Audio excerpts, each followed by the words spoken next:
Hello students, welcome है आपका मेरे यूट्यूब चैनल पर। और मैं आज आपको ट्रिग्नोमेट्री के एक ऐसे कॉन्सेप्ट्स बताऊंगा जो आपको यूजुअली आपने नहीं देखे होंगे। बहुत ही इंपॉर्टेंट होने वाला है लेक्चर, तो प्लीज़ इस वीडियो को पूरा देखिएगा, बहुत ही यूज़फुल है आपके लिए। तो टाइम नहीं ख़राब करता हूँ, फटाफट से आ जाता हूँ। देखिए, ट्रिग्नोमेट्री में सबसे पहले मैं आपको बताने वाला हूँ एंगल क्या है। ठीक है, कि स्टार्टिंग यहीं से करेंगे क्योंकि बेसिक मैं लेकर के चल रहा हूँ। तो फर्स्ट ऑफ ऑल मैं बता देता हूँ कि एंगल क्या है। तो दोस्तों, एंगल क्या होता है कि अगर मैं एक लाइन ले लूँ, ये एक रिवॉल्विंग लाइन है, मैंने मान लिया कि ये ओ ए है। तो उसके भी पहले मैं आपको एक चीज़ बता दूं कि इनिशियल का मतलब होता है स्टार्टिंग की पोजीशन, और फाइनल पोजीशन का मतलब होता है कि फाइनली जहाँ पर हमारा पार्टिकल है या जहाँ पर लाइन जो भी हम लेंगे वो वहाँ पर है। और क्लॉकवाइज और एंटी क्लॉकवाइज का कॉन्सेप्ट जो होता है वो क्या होता है। क्लॉकवाइज का मतलब होता है कि घड़ी की सुई की दिशा में, ठीक है, जैसे कि ये जिस दिशा में सेकंड की सुई जा रही है ये क्लॉकवाइज डायरेक्शन है। अगर हम इस डायरेक्शन में जाएंगे तो ये क्लॉकवाइज होता है, और अगर सुई के ऑपोजिट डायरेक्शन में जाएंगे, इसकी ऑपोजिट डायरेक्शन में, अगर इस डायरेक्शन में जा रहे हैं ये क्लॉकवाइज है और अपोजिट जाएंगे तो ये एंटी क्लॉकवाइज हो जाएगा। तो क्लॉकवाइज एंटी क्लॉकवाइज भी पता चल गया आपको। तो अगर हमारी ये जो रिवॉल्विंग लाइन है ये रिवॉल्व कर जाए, और रिवॉल्व करके कैसी हो जाए, ये इसकी इनिशियल पोजीशन है, मान लो ये ओ ए पहले थी और अब ये रिवॉल्व करके यहाँ पर पहुँच गई है पॉइंट बी पर।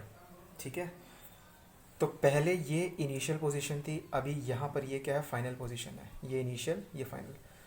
तो अमाउंट ऑफ रिवॉल्यूशन, जितना रिवॉल्यूशन हुआ, तो अमाउंट ऑफ रिवॉल्यूशन जो है वही हमारा क्या कहलाता है, एंगल कहलाता है।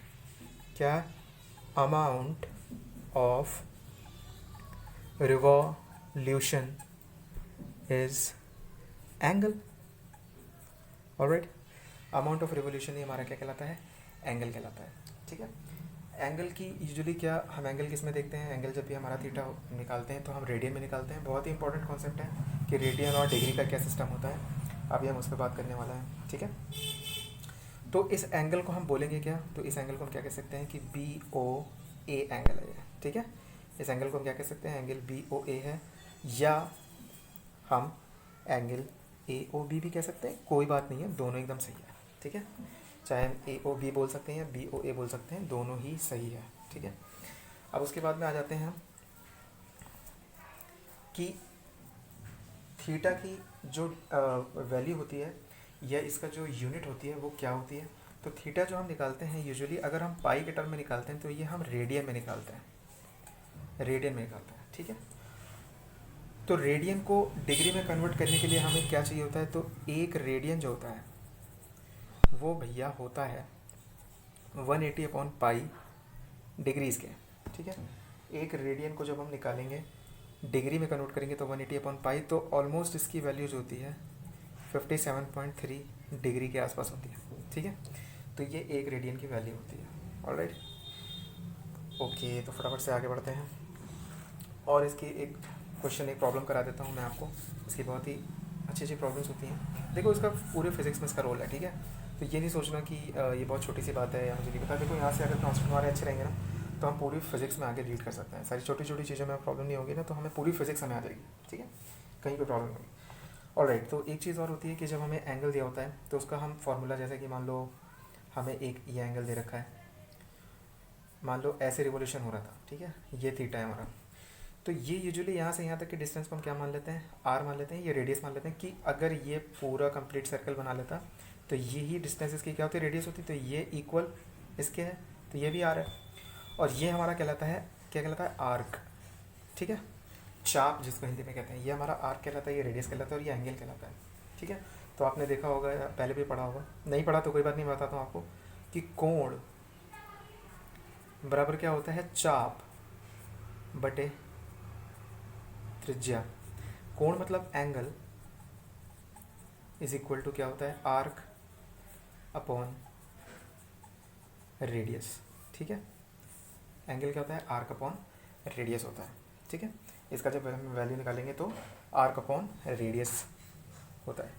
ऑलराइट, तो हम ऐसे भी कह सकते हैं कि अगर हमसे पूछ दे कि एक रेडियन किसके बराबर है, एक रेडियन क्या है, एक रेडियन क्या है, तो हम कह सकते हैं कि भाई अगर, यानी कि एंगल इज इक्वल टू, अगर हमारा आर्क, यहाँ पर देखो अगर ये आर्क और रेडियस दोनों बराबर हो जाए तो वैल्यू क्या आ जाएगी, 1 आ जाएगी। तो एंगल हमारा क्या हो जाएगा, कितना वैल्यू आ गया, 1 आ गया, तो 1 रेडियन हो गया। तो ये कब हो पाएगा, जब हमारा आर्क यानी कि ये, जब आर्क हमारा क्या हो, arc is equal to radius हो, तो हमें क्या मिल जाएगी वैल्यू, तो हमें इसकी वैल्यू 1 रेडियन मिल जाएगी। तो हमसे पूछ सकता है कि एंगल 1 रेडियन कब होता है, तो जब आर्क और रेडियस दोनों बराबर होते हैं तो एंगल हमारा क्या हो जाएगा, एंगल हमारा क्या हो जाएगा, आर्क की वैल्यू और रेडियस की वैल्यू बराबर होगी तो कैंसिल करके 1 आ जाएगा, तो वो 1 रेडियन के बराबर होगा। और 1 रेडियन को अगर हम डिग्री में कन्वर्ट करेंगे तो हम कैसे कर सकते हैं, 180/π से मल्टीप्लाई कर देंगे और वो कितना आ जाएगा, 57.3 के ऑलमोस्ट वैल्यू आ जाएगी उसकी। ठीक है, अच्छा अब आगे बढ़ते हैं। ट्रिग्नोमेट्रिकल रेशियोज़ देखते हैं क्या होता है। ठीक है, ट्रिग्नोमेट्रिकल रेशियोज़, उसके पहले मैं आपको बता दूं कि हमारे पास में एक ये सम त्रिभुज है, मतलब कि राइट एंगल ट्रायंगल मैंने लिया हुआ है। ठीक है, इसके ही सराउंडिंग सारी बातें होनी हैं आज।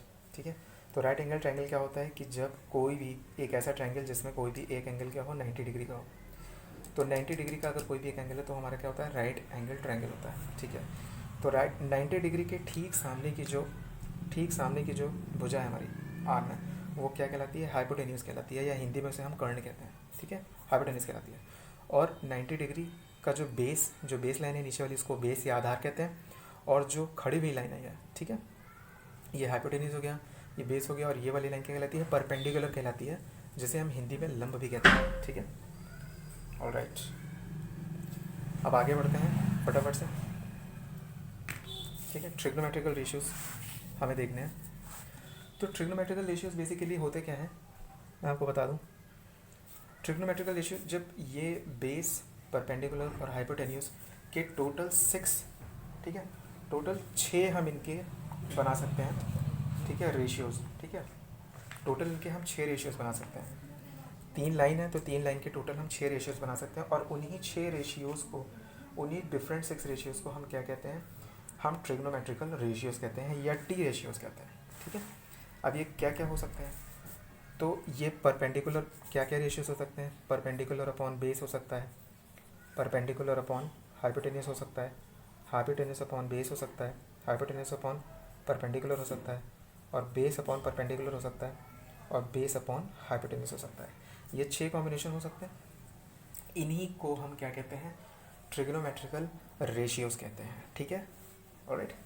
तो भैया ट्रिग्नोमेट्रिकल रेशियोज, या मैं हिंदी में भी आपको बता देता हूँ कि आपने छोटी क्लासेस में आपके सर ने, टीचर्स ने पढ़ाया होगा, एक LAL/K ए, लाल बटे कक्का, L फॉर लंब, A for Aadhaar, and this L for also लंब, दिस इज कर्ण एंड आधार। तो ये सिस्टम है क्या, तो ये मतलब कहने का ये है कि अगर L/K है, या हम कहें कि P अपॉन हाइपोटेनियस है, तो ये क्या होता है, साइन थीटा होता है। ठीक है, अगर हम कहें कि A/K है, आधार बोले तो बेस अपॉन K, कारण मतलब हाइपोटेनियस है, तो ये हमारा क्या होता है, कॉस थीटा होता है। और अगर हम कहें कि L/A, या ये क्या है, परपेंडिकुलर अपॉन बेस है, तो ये हमारा क्या होता है, tan थीटा होता है। दोस्तों इसी का जो ऑपोजिट होगा, मतलब H/P होगा, या H/B होगा, या B/P होगा, तो ये क्या हो जाएगा, इसका ऑपोजिट हो जाएगा। ठीक है, यहाँ से हम आते हैं, क्या होता है, L/K, A/K एंड L/A, हमने ये 3 ले लिया। तो अगर इस फॉर्म में चलेंगे तो ये क्या है, साइन, ये क्या है, कॉस, और ये क्या है, टेन। और अगर हम इसका उल्टा लेंगे, रेसिप्रोकल, मतलब A/ अगर L हम ले लेंगे तो ये क्या हो जाएगा, कॉट। और अगर हम K/A ले लेंगे तो क्या हो जाएगा, sine cos tan cot sec theta. और ये क्या हो जाएगा, अगर हमने K/A ले लिया तो क्या हो जाएगा, कोसेक थीटा हो जाएगा। ठीक है, बहुत आसान है, कोसेक थीटा हो जाएगा। ठीक है, अगर हम इसका ऑपोजिट लेंगे K/L, तो ये क्या हो जाएगा, कोसेक थीटा हो जाएगा। K/A ले लेंगे तो क्या हो जाएगा, सेक थीटा हो जाएगा। अब उसके बाद आ जाते हैं छोटी क्लासेस में, हमने पाइथागोरस थ्योरम पढ़ी है, बहुत ही बहुत यूज़फुल होती है, बहुत ज़रूरी होती है। अभी मैं बताता हूँ इसका जादू क्या है। बहुत सारी ऐसे रेशियोज़ हैं जो यूजुअली हमें याद करने पड़ते हैं। दोस्तों मैं बता दूँ आपको, आपको याद कुछ भी नहीं करना पड़ेगा। जब आप इसको ढंग से पूरा वीडियो देख लोगे ना, आपको याद करने की कोई भी ज़रूरत नहीं है। जैसे कि sine square theta, cos square theta को अगर हम ऐड करते हैं तो इज इक्वल टू 1 आता है। क्यों आता है वो भी मैं आपको बताऊँगा। ऐसे कोई चीज़ याद करने की ज़रूरत नहीं है, हर एक चीज़ का कॉन्सेप्ट मैं आपको आज बताऊँगा सही से, ठीक है। तो पाइथागोरस थ्योरम यूजुअली होता क्या है कि जब हम एक राइट एंगल ट्रायंगल लेते हैं तो उसमें परपेंडिकुलर का स्क्वायर प्लस बेस का स्क्वायर अगर हम कर दें तो वो किसके बराबर होता है, हाइपोटेनस के स्क्वायर के बराबर होता है। तो यहाँ पर हाइपोटेनस हमारा क्या है, ए सी है। तो हम क्या कह सकते हैं, ए सी का square is equal to A B का स्क्वायर प्लस बी सी का स्क्वायर। ये हमारा क्या है, ये क्या है और ये क्या है, तो ये हमारा क्या है भैया, ये हाइपोटेनियस है। ये ए बी हमारा क्या है, तो परपेंडिकुलर है, और ये हमारा क्या है, बेस है, ठीक है। तो परपेंडिकुलर का स्क्वायर प्लस बेस का स्क्वायर क्या होता है, इज इक्वल टू हाइपोटेनस के स्क्वायर के बराबर होता है। ये हमारी पाइथागोरस थ्योरम है, ठीक है। देखो बहुत आसान है और इसका बहुत ही ज़्यादा इस्तेमाल है। अभी मैं आपको बताता हूँ इसका इस्तेमाल क्या है, ठीक है, और क्यों हमें ये ज़रूरी है जानना। तो दोस्तों अब कई बार हमने देखा होगा कि sine square theta plus sine square theta plus cos square theta is equal to होता क्या है, 1 होता है। तो ऐसा होता क्यों है, तो उसका भी मैं आपको अभी जवाब देता हूँ, ठीक है। ऐसा किस लिए होता है कि भाई परपेंडिकुलर का स्क्वायर प्लस बेस का स्क्वायर है किसके स्क्वायर के बराबर, हाइपोटेनस के स्क्वायर के बराबर, ठीक है। अगर हम क्या कर दें, अगर हम इसको क्या कर दें, परपेंडिकुलर स्क्वायर तीनों के नीचे परपेंडिकुलर स्क्वायर से क्या कर दें, डिवाइड कर दें, ठीक है, तो क्या हो जाएगा ये, तो हमें क्या मिल जाएगा, हमें डिफरेंट रेशियोज़ मिलेंगे। अभी इसका भी जवाब आपको मिलेगा कि यहाँ पर ये कंडीशन कब होगी, ठीक है। तो हम ये तीनों करके देखते हैं, तीनों का स्क्वायर की हमें मिलता क्या क्या है, ठीक है। हमें 3 रेशियोज ऐसे मिलेंगे जिनका बहुत ही ज़्यादा इस्तेमाल है और हमें याद करने की ज़रूरत बिल्कुल भी नहीं पड़ेगी। जैसे कि ये हमें याद होता है, यूजुअली इसका बहुत इस्तेमाल होता है। कई सारी चीज़ें तो ऐसी होती हैं, बहुत प्रैक्टिस करो ना तो वो सारी चीज़ें आपको याद हो जाती हैं। लेकिन यहाँ पर मैं बता रहा हूँ आपको कि अगर आपको अभी भी कुछ भी आपको नहीं पता है तो भी आपको आसानी से सारी चीज़ें आ जाएंगी, ठीक है। अब ये तीनों रेशियोज़ को मैं अभी आपको फटाफट से बताता हूँ क्या सिस्टम है इसका। तो मैं बेसिकली पाइथागोरस इस्तेमाल करने वाला हूँ। तो पाइथागोरस होता क्या है, परपेंडिकुलर का स्क्वायर प्लस बेस का स्क्वायर इज इक्वल टू किसके बराबर होता है, हाइपोटेनस का स्क्वायर। तो एक बार मैं तीनों के नीचे परपेंडिकुलर के स्क्वायर से डिवाइड कर देता हूँ, ठीक है। तो परपेंडिकुलर का स्क्वायर ये कैंसिल हो गया, ठीक है। तो यहाँ पर बना गया 1 प्लस, अब ज़रा देखना, बेस अपॉन परपेंडिकुलर किसके बराबर होता है, ज़रा देखो, बेस अपॉन परपेंडिकुलर किसके बराबर होता है, मतलब आधार अपॉन लंब। तो आधार अपॉन लंब किसके बराबर होता है, आधार अपॉन लंब किसके बराबर होता है, आधार अपॉन लंब ये कॉट थीटा के बराबर होता है, ठीक है। तो ये क्या हो गया, cot theta square is equal to hypotenuse upon perpendicular, मतलब कर्ण अपॉन लंब क्या होता है भैया, तो कर्ण अपॉन लंब क्या होता है भैया, कर्ण अपॉन लंब क्या होता है, इज इक्वल टू कोसेक। देखो इसका उल्टा होगा, कर्ण अपॉन, सॉरी यहाँ पर मैंने गलती करी थी, लंब होगा ये, कर्ण अपॉन लंब क्या होगा, कोसेक कोसेक थीटा हो जाएगा, ठीक है। तो यहाँ पर हमें क्या लेना है, कोसेक स्क्वायर थीटा। तो देखो एक तो इक्वेशन ये हो गई, ठीक है। अगर कभी ये कहीं हमें कुछ याद करना पड़ा, कुछ भी नहीं, अगर इसको देख लेना आप, ये सेम टू सेम ऐसी इक्वेशन है, ठीक है। और कई बार लोग क्या करते हैं, इसको रटते हैं कि यार इसे याद करना पड़ेगा, और कभी इसके थ्रू कोई ऐसे क्वेश्चन आ गए तो हम क्या करेंगे, ठीक है। तो इसे याद करने की कोई ज़रूरत नहीं है, एकदम एक्जैक्टली यही क्वेश्चन है, सही, आप इसे चेक भी कर सकते हो, ठीक है। अब एक बार सेम इक्वेशन में देखो, सेकंड स्टेप में करने आ रहा हूँ, ये पहला स्टेप था। अब इसी इक्वेशन में P square plus B square is equal to H square है। अब तीनों में मैं बेस स्क्वायर से डिवाइड करने वाला हूँ। तो ज़रा देखना, बेस स्क्वायर क्या हो जाएगा, 1 हो जाएगा। अब पी अपॉन बी यानी कि परपेंडिकुलर अपॉन बेस किसके बराबर होता है भैया, परपेंडिकुलर मतलब लंब बटे आधार क्या होता है, लंब बटे आधार होता है भैया टैन थीटा के बराबर। तो ये क्या हो गया, टैन स्क्वायर थीटा, भाई स्क्वायर है ना, तो स्क्वायर थीटा होगा, plus 1 is equal to hypotenuse upon base square. Hypotenuse upon base किसके बराबर होता है, तो हाइपोटेनस अपॉन बेस किसके बराबर होता है भैया, सेक थीटा के बराबर होता है, ठीक है। हाइपोटेनस मतलब कर्ण बटे आधार, तो कर्ण बटे आधार ये देखो आप, ये देखो कर्ण बटे आधार, अगर इसका रेसिप्रोकल कर दें तो किसके बराबर होगा, सेक थीटा के बराबर होगा, ठीक है। तो सेक स्क्वायर थीटा, एक इक्वेशन ये हो गई हमारी, इस ये भी बहुत इंपॉर्टेंट इक्वेशन है, ठीक है, हमें अक्सर कर ऐसे देखने को मिलता है। और एक तीसरी संभावना और क्या हो सकती है, तीसरी संभावना और हो सकती है कि perpendicular square plus base square. देखो बार बार मैं वही क्वेश्चन लेकर के चल रहा हूँ, ठीक है, इसमें कुछ भी नया नहीं है। एक बार मैंने क्या किया, तीनों में परपेंडिकुलर स्क्वायर से मैंने डिवाइड कर दिया, फिर मैंने बेस स्क्वायर से डिवाइड कर दिया। अब मुझे करना क्या है, हाइपोटेनस स्क्वायर से डिवाइड करना है। तो भाई जब मैं हाइपोटेनस स्क्वायर से डिवाइड करूँगा, हाइपोटेनस स्क्वायर से डिवाइड करूँगा, तो देखो ये hypotenuse square is equal to 1 हो जाएगा, ठीक है। अब बचा क्या, परपेंडिकुलर अपॉन हाइपोटेनस, मतलब लंब अपॉन कर्ण, लंब बटे कर्ण। लंब बटे कर्ण क्या होता है, साइन थीटा होता है। तो क्योंकि ये स्क्वायर है तो sign square theta plus base upon hypotenuse, मतलब आधार बटे कर्ण। ये हमारा क्या होता है, आधार बटे कर्ण कॉस थीटा होता है। लाल बटे का साफ करके देख लेना, ठीक है, अब तो मैंने सिखाई दिया है। तो cos square theta is equal to क्या हो जाएगा, 1। क्या यही वो इक्वेशन है जो अभी हमने पीछे लिखी थी, जिसे मैं बता रहा था? जी हाँ, ठीक है, वही इक्वेशन है, sine square theta plus cos square theta is equal to 1। तो आज हमने ये भी देख लिया कि ऐसा क्यों है, ठीक है, इसका क्या रीज़न है कि sine square theta plus cos square theta is equal to 1 होता है। तो इसका भैया यही रीज़न है, ठीक है।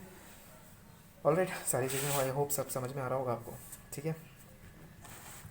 अब इसके बाद में मैं आपको बताऊँ, इसके बाद में मुझे एक छोटी सी चीज़ करनी है, आपको देना है हाँ, एक चीज़ और मैं आपको बता दूँ कि भैया जो साइन थीटा होता है वो इनवर्स, देखो, is equal to cosec theta के बराबर होता है।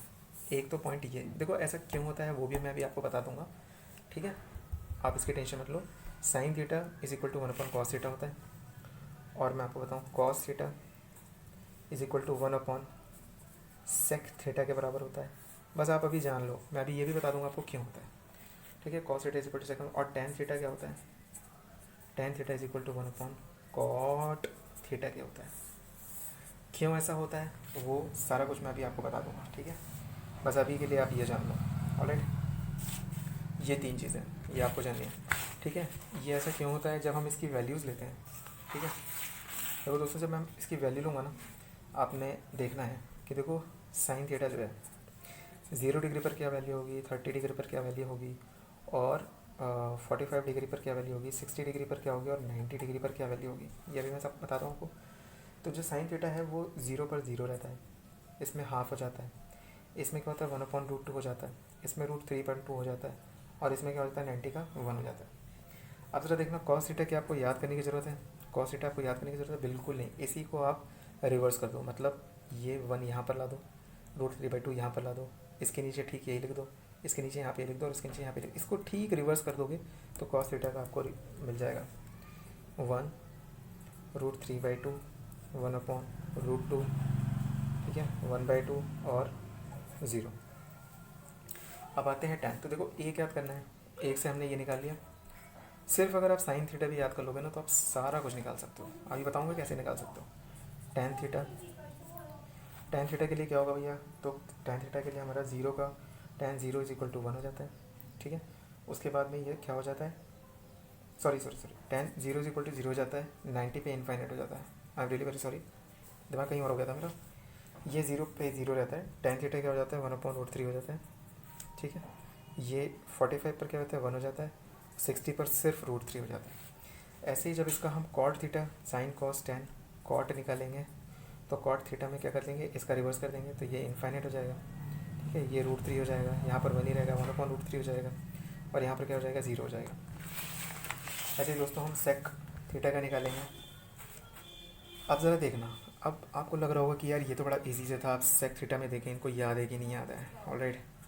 या कोसेक थीटा में देखेंगे इनको याद है कि नहीं। तो देखो मैं बताता हूँ आपको, अभी हमने यहाँ पर क्या पढ़ा कि sine theta cosec theta, sine theta is equal to 1 cosec theta, तो कोसेक थीटा भी क्या होगा 1/sin थीटा के बराबर होगा, ठीक है। ये तो मुझे नहीं लगता आपको इसमें कोई परेशानी होगी भाई। साइन थीटा अगर 1/कोसेक थीटा है तो कोसेक थीटा क्या होगा 1/sin थीटा होगा। तो जरा देखना कोसेक थीटा की अगर हम वैल्यू निकालें तो साइन थीटा की ठीक 1 कर देंगे, ठीक है। ऐसे ही सेक थीटा का क्या करेंगे, सेक थीटा किसके बराबर है भाई, सेक थीटा 1/cos थीटा के बराबर है, तो सेक थीटा का वैल्यू हम क्या करेंगे 1/cos थीटा के बराबर कर देंगे, ठीक है। तो 1/cos थीटा यानी कि 1/1, तो सेक थीटा का वैल्यू क्या रहने वाला है, टेल मी।